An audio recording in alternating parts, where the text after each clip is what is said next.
ξεκινήσαμε ακόμα μισό. Μπουκάρανε.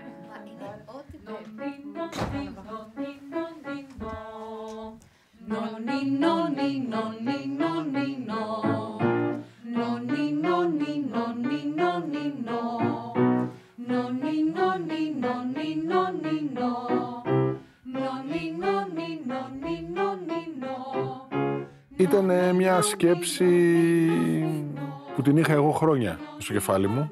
Μια παλαβή σκέψη, δηλαδή έτσι μια πετριά που υπήρχε στο πίσω μέρος του κεφαλιού μου. Και κατά καιρούς, σε διάφορες έτσι κουβέντες με φίλους, ας πούμε, το πέταγα. Ότι τι ενδιαφέρον θα είχε.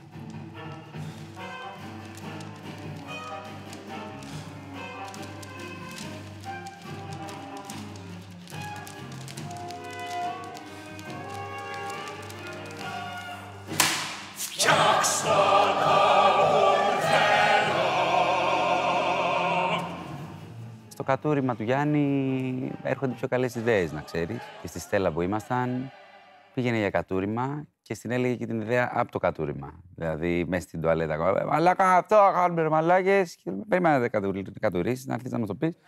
Οπότε δεν ξέρω τώρα πότε, σε ποιο κατούριμα του ήρθε. Πολύ παρανοϊκή ιδέα και για τον Γιάννη Οικονομίδη τώρα. Οι 3 πρώτες του ταινίες δεν είχαν καν μουσική, αν το σκεφτείς. Οπότε η μουσική τώρα τον εκδικήθηκε. Ήρθε και πήρε το αίμα της πίσω. Εγώ σκιασμό δεν θα κάνω. Τι είναι εδώ, ρε! Να πιείς καφέ, κάνεις ποδόσφαιρο! Ή για να το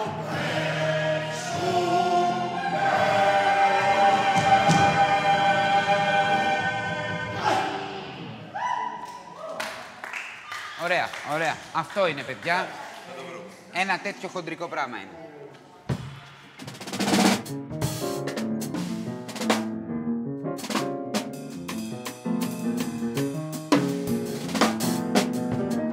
Είχα μια πεποίθηση ότι έπρεπε να το κάνει ένας νέος άνθρωπος αυτό. Όχι κάποιος από τους καθιερωμένους συνθέτες. Έπρεπε να το πάρει κάποιος ο οποίος θα το έβλεπε με τον δικό του τρόπο, θα βάζε τη δική του ματιά, τη δική του τρέλα, το δικό του βίωμα, για να το ανανεώσει κιόλας. Εκτός από όλα τα άλλα, να το δει και με μια άλλη ματιά, ερχόμενος από μια άλλη γενιά.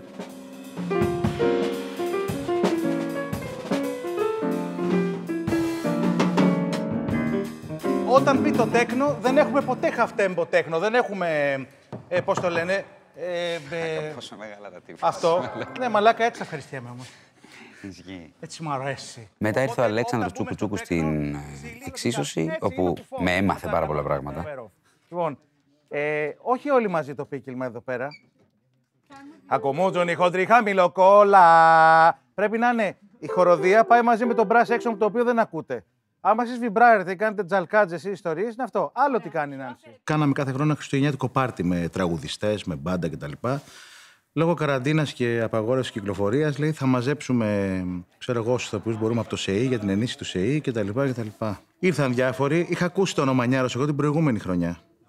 Μου λέγανε κάτι περίεργα πράγματα. Λέει, είναι ένας που παίζει πιάνο ηθοποιός με σύνδρομο Τουρέτ, λέει, βρίζει και έκανε κάτι σοου, κάτι τέτοια. Και λέει, θέλω να πω το Santa Baby. Α, ωραία, το έχουμε. Λέει από την εκτέλεση του Μάικλ Μπουμπλέ. Ξερνάω εγώ εννοείται. Είμαι συνατρικός και τον συχαίνω με τον Μπουμπλέ.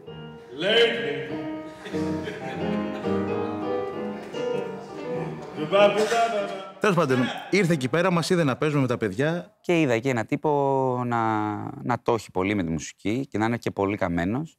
Δηλαδή, γελίος τελείως. Ψήθηκε ο Νιάρος και στο 20 λεπτό πάνω μισάωρο της γνωριμίας, βέβαια, εγώ μια φάτσα και κοίταγε το τζαμάκι έτσι στο στούντιο.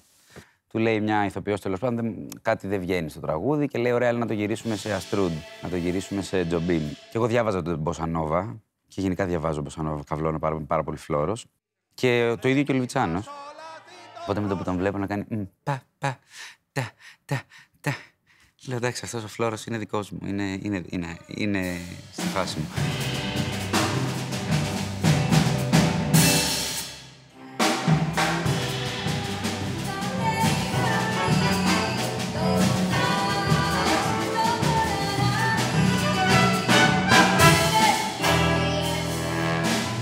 προφανές ήταν οργή, μπινελίκι, τι θα σκεφτείς τώρα, System of a Down και Rage Against the Machine που είναι καταπληκτική εννοείται. Απλά με τον Νιάρο είμαστε μεγάλες φλωράτσες τώρα. Ακούμε Ray Charles, μου έχει για κονιάκ, Billy Joel, Sinatra, τέτοια, Stevie Wonder. Είναι σε αυτό, έχουμε τα κοιμιάσει πάρα πολύ. Κοίτα, εγώ δεν ήθελα να έχει μεγάλη ροπή προς το θέατρο. Να μην είναι δηλαδή ένα ψευδεπίγραφο musical το οποίο στην ουσία είναι μια θεατρική παράσταση. Ήθελα να είναι μουσική, ήθελα να είναι musical το κανονικό, να είναι δηλαδή όλο αυτό το πράγμα, να ξετυλίγεται, να υπάρχει μουσικά.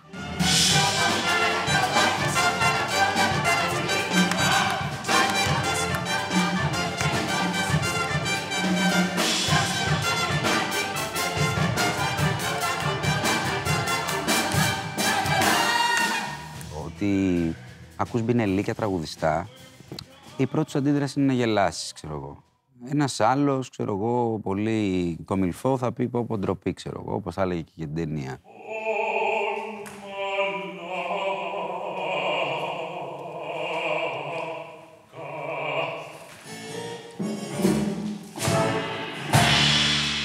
Έχει να κάνει με το τι έχει συνηθίσει τα αυτή μας.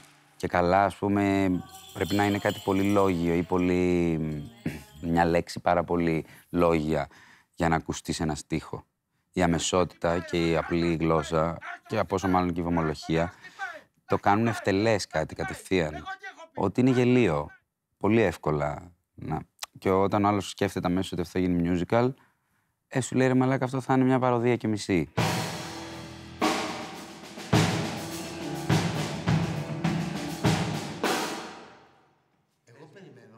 Περιμένεις τα δύο να σου δώσει. Έχω δηλώσει εγώ εκ μέρους της στέγης επανειλημμένως ότι συχαίνομαι τα musical. Εξού και το ότι είπαμε θα κάνουμε ένα musical για όσους συχαίνονται τα musical. Το musical δεν μου αρέσει καθόλου ως είδος, αλλά με το που φαντάστηκα το Σπιρτόκου το musical, αισθάνθηκα ότι αν υπήρχε ένα musical στο οποίο θα ήθελα να παίζω, θα ήταν αυτό. Κάνει ο Μίτσος. Τάκα. Και αυτά είναι τα δύο, ουσιαστικά που παίζαμε, ότι είναι τάκα, πάει και τελείωσε.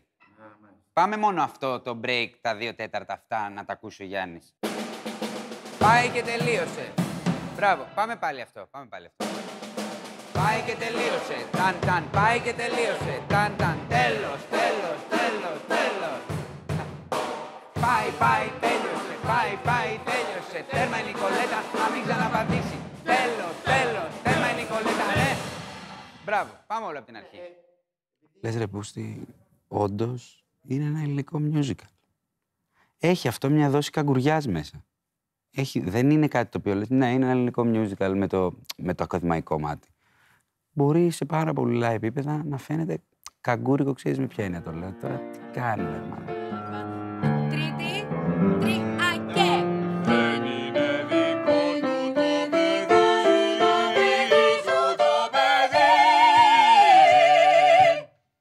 Γράφουν και όλες αυτές τις μαλακίες που, εντάξει, συμφωνώ και εγώ ότι και καλά το musical δεν φημίζεται για τη δραματουργία του, ξέρω εγώ, ή για τους χαρακτήρες του. Εντάξει, δεν νομίζω ότι είναι μαλακία να το παραδεχτείς αυτό. Προσπάθησα και ο Αλέξανδρος προσπαθήσαμε κάπως να είναι το έργο εκεί, ρε παιδί μου. Θα πονέσει, αλλά πρέπει να βρούμε τη συνθήκη να τα καταφέρουμε. Και θα τα καταφέρουμε. Εντάξει. Έτσι, ο Λιβιτσάνος τα μεταφράζει αλλιώς τα πράγματα. Λοιπόν, άρα θα κάνουμε τα τραγουδάκια μας. Έχει και λίγο τη φάση αυτή του θεάτρου, σαν να κάνεις live scoring, ότι ξέρεις, θα πάει αυτός από εδώ εκεί. Είναι σημαντικό αυτό. Είναι τέλος πάντων πολυδιάστατη τέχνη. Το musical. Έχουν ένα αξάντα πνευστά σε λεβάρε. Πάει Νικολέτα, ρε! Και έχουμε ρε! Και τους κάνω εγώ, εντάξει. Πάει Νικολέτα, ρε! Αυτό. Εγώ το ανεβάζω έτσι. Μια χαρά το κάνω. Όχι, εσύ δεν το λέω για σένα, Γιάννη. Πήγε ένα πολύ ωραίο κλίμα που όλοι θα το λένε προφανώς. Μεγάλης ευγένειας και από τον Λιβιτσάνο και από τον Νιάρο. Μεγάλου νιαξίματος για αυτό που πάει να γίνει. Είναι πολύ ταλαντούχοι όλοι οι συνάδελφοί μου που παίζουν μαζί. Εγώ αισθάνομαι δηλαδή, πώς να σου πω, ασφαλής μαζί τους. Δηλαδή, εντάξει, και να κάνω κάτι λάθος θα το σώσουν εκείνοι και να μην πάω γερά, θα τραβήξω εκείνη κουπί. Και αυτό μου δίνει χαρά. Τι θα κάνεις? Δεν ξέρω, θα κάνω κάτι. Εσένα δεν σου μυρίζει? Όχι, δεν μυρίζει, ρε, παράτα με. Δεν μπορώ να λέμε αυτά. Είναι αυτά τα τιμολογιά μου. Τα γράφω τα τιμολογιά σου. Λέγε τι θα κάνεις. Θα τσαλάξω το δωμάτιο, φτάνει. Όχι, δεν φτάνει. Εσύ δεν χαμπαριάζει μετά να πούμε. Το μαγαζί. Περίμενε, δεν μπορώ να τι κολλάω εκεί πέρα, ρε. Όχι το μαγαζί. Όλοι έχουμε. Ανοίγουμε. Το μαγαζί. Τι λέω.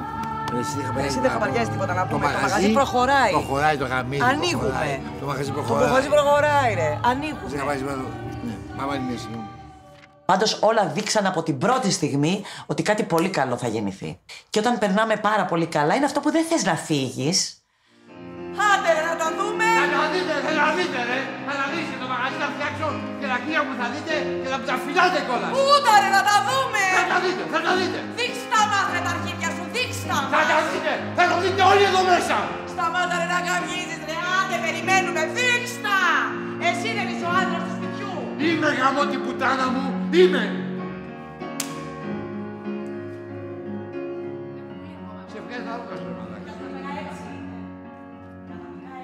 Αυτό έλεγα στους φίλους μου. Έλεγα ότι παιδιά χαίρομαι που πηγαίνω στην πρόβα. Δηλαδή περιμένω, μια μέρα είχαμε ακυρώσει για κάποιο λόγο μια απεργία, δεν θυμάμαι τι, και είχα ξενερώσει. Λέω, πω, δεν θα κάνουμε πρόβα σήμερα.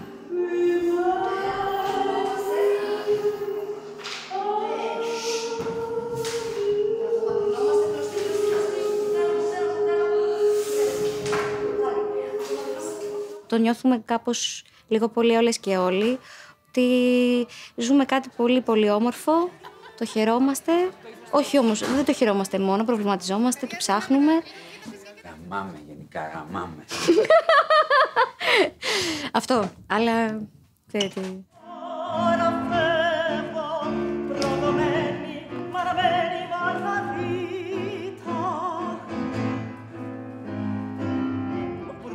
Μπουρ με το αυτό, τελείωνε! Να σου πω τέλεια. Αυτό που βλέπω ήδη τη Γιώτα που τα κάνει μόνη της και μου έρχονται εκεί μέσα. Πόλεμος, λέω. Πόλεμος. Και με έκανε όλα σε μένα. Ναι, ότι το καρτολαρά είναι ο μαλάκανά τους ο πόλεμος. Πόλεμος. Μπράβο. Κύριε Γιάννη. Πόλεμος, ναι. Μαργαρίτα. Και εμένα μου έκανε σε μένα. Θα σε κόψω μόλι, θα σε κάνω φέτος μόλι, θα σε κόψω μόλι φέτος. Είναι αυτά που κάνατε ρε παιδιά. Είναι σαν να ερχόμαστε και να μπαίνουμε σε μια φούσκα φοβερή, ωραία. Είναι σαν να έχει δημιουργήσει, ξέρεις, μια οντότητα διαφορετική, η οποία είναι εδώ και μας περιμένει. Κάπως έτσι αισθάνομαι. Πόλεμος. Πόλεμος, πιο δυνατά. Πόλεμος, πιο δυνατά.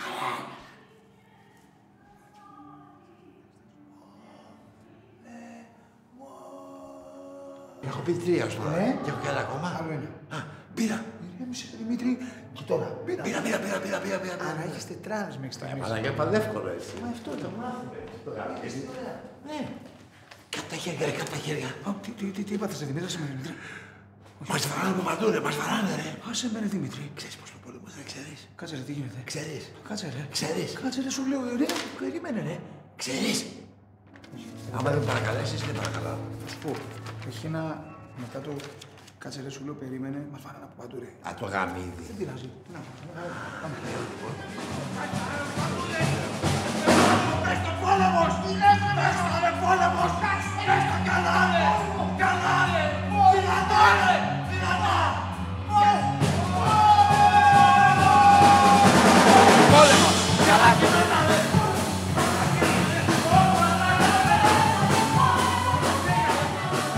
Τώρα η μουσική που είχαμε εμείς να συμπεριλάβουμε για να κάνουμε το Σπιρτόκου το musical ήταν ο λόγος, αυτό το πράγμα που...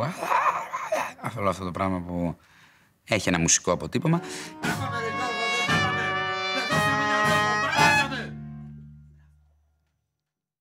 Έπαιρνα την ταινία, έβγαζα λέξεις κλειδιά σε επίπεδο ενωτήτων, ας πούμε.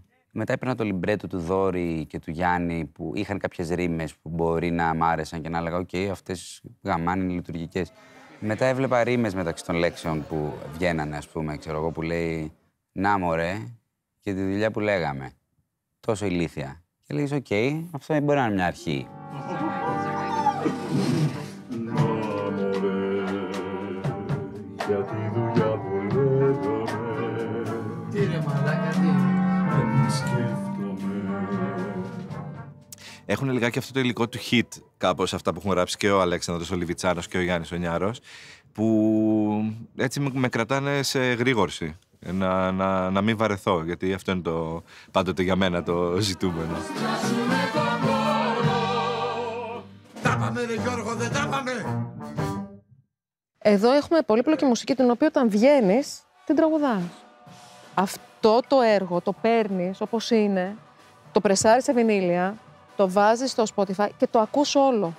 Δηλαδή, για μένα πρέπει κάποιος να έρθει να το δει, για να καταλάβει τι κάνουν δύο πολύ σοβαροί άνθρωποι που δεν παίρνουν τον εαυτό τους στα σοβαρά.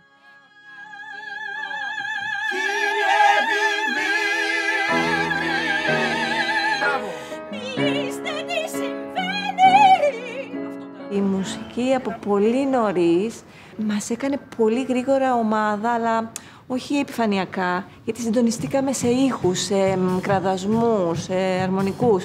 Γιατί πραγματικά όλοι μαζί πάμε να φτιάξουμε κάτι που όλους μας πορώνει πάρα πολύ.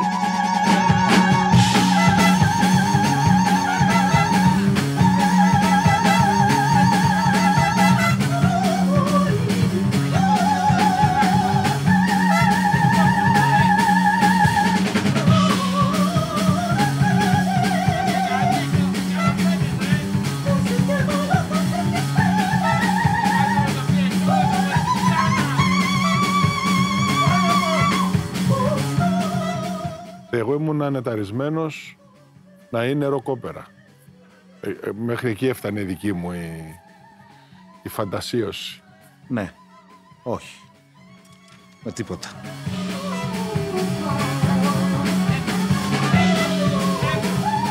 Είχε πλάκα γιατί αυτή η άρδησή μας προς τη ροκ και προς τέλος πάντων σκληρούς ήχους, το ότι είμαστε τόσο φλόροι, μας οδήγησε σε όλα αυτά τα πράγματα, τα πιο nerdy, αλλά που με κάποιο τρόπο νομίζω περνάνε.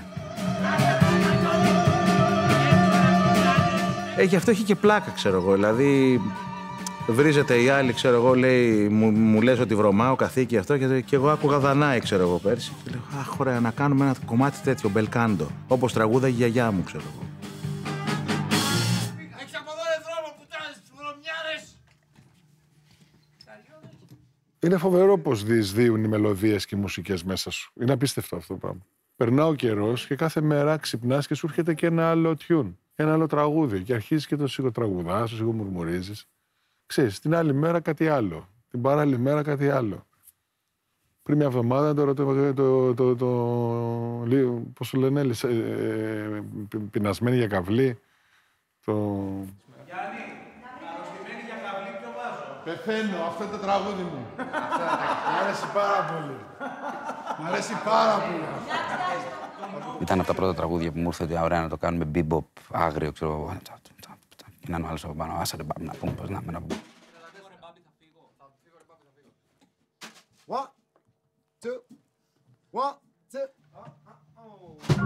Μέσα σε αυτό, μάθε την πασογραμμή για να μην μετράς.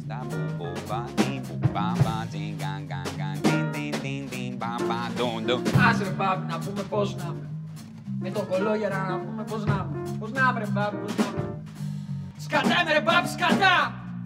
Γαμώ τη μάνα του, γαμώ το σπίτι του, γαμώ! Γαμώ την κουτάνα του γερού. Του γερού, του βλάχου. Του κολόγερα. Εκεί, συγκοπή, μαλάκα. Ναι, ήμουν ακριβώς 17-16 και μου είπε κάποιος, έχεις το σπιρτόκουτο? Και λέω, όχι, τι είναι αυτό? Μου λέει, δες το. Και μπήκα στο YouTube, είχε ανέβει τότε. Και ξέρεις, όσο περνάνε τα χρόνια, έχει ένα άλλο αντίκτυπο όταν το βλέπεις. Δηλαδή τότε γελάσα πάρα πολύ, πάρα πολύ. Τη βρίσκω πολύ αστεία ταινία. Ακόμα γελάω πάρα πολύ. Απλά λίγο αντιλαμβάνομαι καλύτερα όλη αυτή την αρρώστια που έχει μέσα. Θα σε χαρακώσω, μωρή γύφτισσα. Θα ξεριζώσω το κεφάλι σου, καρδιόλα. Θα σε παλουκώσω από το μουνίο στο λαιμό, ψόλα. Ούτε η μάνα σου δεν θα σε αναγνωρίζει ιδιαίτερα. Να σαπίσει το... Γράφτηκε πριν από 20 χρόνια περίπου, αλλά νομίζω ότι είναι πάρα πολύ επίκαιρο. Ειδικά αν αναλογιστούμε το τι ακούσαμε και το τι είδαμε την περίοδο της πρώτης και της δεύτερης καραντίνας να συμβαίνει μέσα στα σπίτια των ανθρώπων. Φοβάμαι, Γιώργο. Και σε 20 χρόνια από τώρα να το δούμε, πάλι το ίδιο θα λέμε. Δυστυχώς. Γιατί Διότι η ανθρώπινη συμπεριφορά αλλάζει με ίσως τους πιο αργούς ρυθμούς που μπορούμε να φανταστούμε. Τρελάθηκε ο άνθρωπος! Έφυγε, παραφρόνησε, τα χάσε, Γιώργο, δεν είναι καλά. Λύσαξε ο άνθρωπος! Παλάβωσε, ξέφυγε, το μάτι του γυάλιζε. Ούρλιαζε! Ούρλιαζε, Γιώργο! Είστε γαμάτοι, όλοι γαμάμε, κόλους, γαμάμε. Πάμε του χρόνου, παιδιά, για παράσταση. Είμαστε έτοιμοι.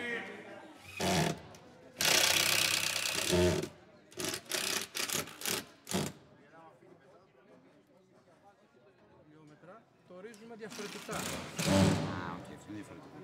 Έτσι. Νομίζω ότι θα μας ξανασυμβεί μια τέτοια ευκαιρία, ας πούμε, να δουλέψουμε κάτι τόσο καυλωτικό για μας. Δεν νομίζω. Δηλαδή, μετά από αυτό το νιώθω κι εγώ και ο Λιβιτσάνος, πιστεύω. Τι να πάμε να κάνουμε τώρα, ξέρω εγώ. Σέξπιρ. Ή μια παράσταση, να πάω να παίξω εγώ ένα ρόλο, ξέρω εγώ. Αυτός να πάει να παίξει ένα live. Τώρα πού να πάμε, ξέρω εγώ. Είναι πολύ περίεργο.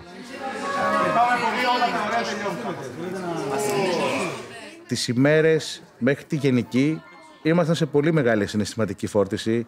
Κλάψαμε πάρα πολύ, ενώ δεν το περιμένεις, ας πούμε, αυτό. Και πάντα λοιπόν στη ζωή μου έλεγα τι ωραία που ήταν στη Δευτέρα Λυκείου. Είχα ξεκινήσει να παίζω πιάνο, αυτό, πηγαίναμε εκδρομές, κάναμε αυτό. Και αυτό είναι μια Δευτέρα Λυκείου ακόμα.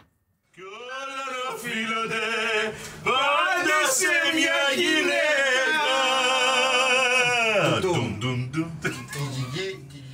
Ήταν ένα τόλμημα αυτό και για τον Γιάννη και για τον Αλέξανδρο και για τον Οικονομίδη που το πρωτοσκέφθηκε. Και έτσι μπορεί να έχω χάσει αυτό που λέω, αλλά αισθάνομαι σαν να τους δικαιώνουμε με όλο αυτό την προσπάθειά μας. Και αυτό είναι εξής ωραίο συναίσθημα κάθε βράδυ. Από το Βαγγέλης. Φωνάξε τώρα, δεν παίρνω σήμερα. Θα σας δω άρα.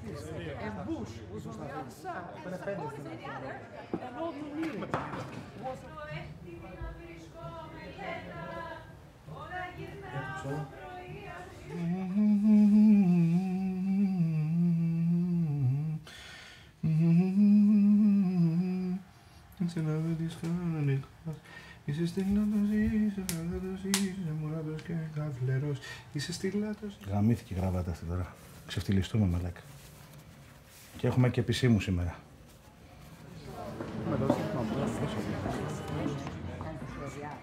Το πιο ενδιαφέρον είναι να το δουν αυτοί που δεν μας γουστάρουν.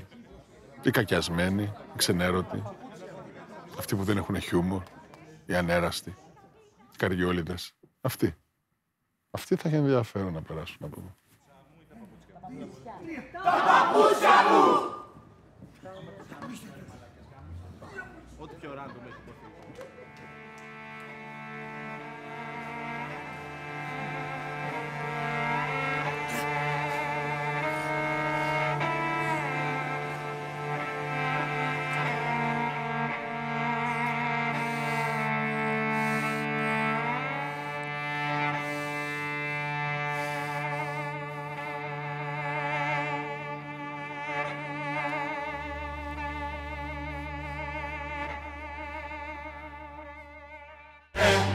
Εδώ, ρε. Να πιεις καφέ για να δεις ποδόσφαιρο.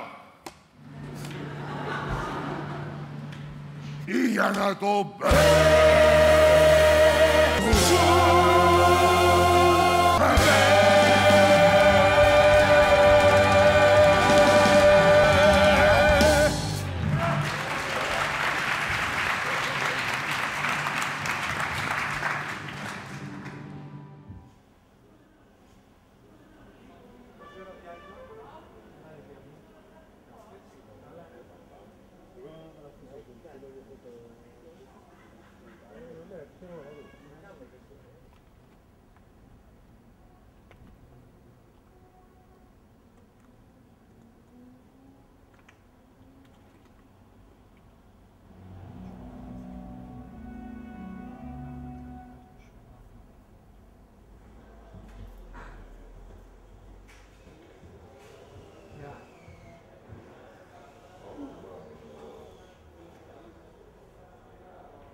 Αυτό πρέπει να είναι το τρέιλερ μας, ρε μαλάκα. Αυτό να είναι το τρέιλερ μας. Βίντεο κλιπ, ο οικονομίστης ήταν 10 ώρες στην ίδια καρδιά. Δεν έχω φωνή, ρε μαλάκα. Είμαι παράφωνο. Μα αυτό είναι η τραπ. Δεν έχω φωνή. Ναι, ενώ οι τράπερ έχουν.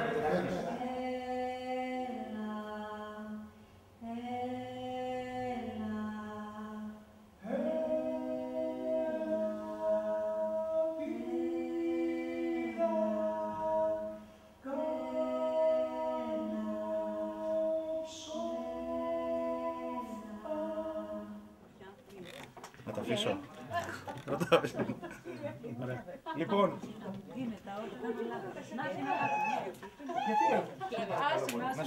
Να σφίγγουν οι κάμερες. Φεύγω. Έξω.